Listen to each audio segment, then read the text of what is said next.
Jésus est en vie. Actes chapitre 20. Lorsque le tumulte eut cessé, Paul réunit les disciples et, après les avoir exhortés, prit congé d'eux, et partit pour aller en Macédoine.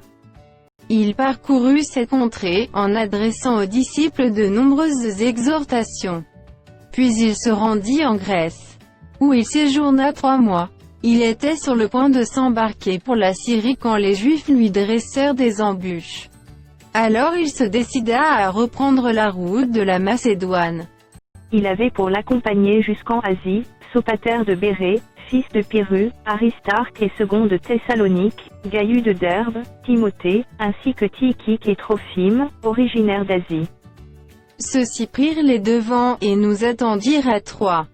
Pour nous, après les jours dépensant le vin, nous nous embarquâmes à Philippe, et au bout de 5 jours, nous les rejoignîmes à Troie, où nous passâmes 7 jours. Le premier jour de la semaine, nous étions réunis pour rompre le pain. Paul, qui devait partir le lendemain, s'entretenait avec les disciples, et il prolongea son discours jusqu'à minuit. Il y avait beaucoup de lampes dans la chambre haute où nous étions assemblés. Or, un jeune homme nommé Eutychus, qui était assis sur la fenêtre, s'endormit profondément pendant le long discours de Paul. Entraîné par le sommeil, il tomba du 3e étage en bas, et il fut relevé mort. Mais Paul, étant descendu, se pencha sur lui et le prit dans ses bras, en disant, « Ne vous troublez pas car son âme est en lui. » Quand il fut remonté, il rompit le pain et mangea, et il parla longtemps encore jusqu'au jour. Après quoi il partit. Le jeune homme fut ramené vivant, et ce fut le sujet d'une grande consolation. Pour nous, nous précédâmes Paul sur le navire, et nous fîmes voile pour Assos, où nous étions convenus de le reprendre parce qu'il devait faire la route à pied. Lorsqu'il nous eut rejoints à Assos, nous le prîmes à bord, et nous allâmes à Mytilène. De là, continuant par mer, nous arrivâmes le lendemain vis-à-vis de Chios. Le jour suivant, nous cinglâmes vers Samos, et le jour d'après nous vînmes à Milet. Paul avait résolu de passer devant Éphèse sans s'y arrêter, afin de ne pas perdre de temps en Asie, car il se hâtait pour se trouver, si cela lui était possible, à Jérusalem le jour de la Pentecôte. Cependant, de Milet, Paul envoya chercher à Éphèse les anciens de l'Église. Lorsqu'ils furent arrivés vers lui, il leur dit, « Vous savez de quelle manière, depuis le premier jour où je suis entré en Asie, je me suis sans cesse conduit avec vous. Servant le Seigneur en toute humilité et avec larmes, et au milieu des épreuves que me suscitaient les embûches des Juifs. Vous savez que je n'ai rien caché de ce qui vous était utile, et que je n'ai pas craint de vous prêcher et de vous enseigner publiquement et dans les maisons, annonçant aux Juifs et aux Grecs la repentance envers Dieu et la foi en notre Seigneur Jésus-Christ. Et maintenant voici, lié par l'Esprit, je vais à Jérusalem, ne sachant pas ce qui m'y arrivera.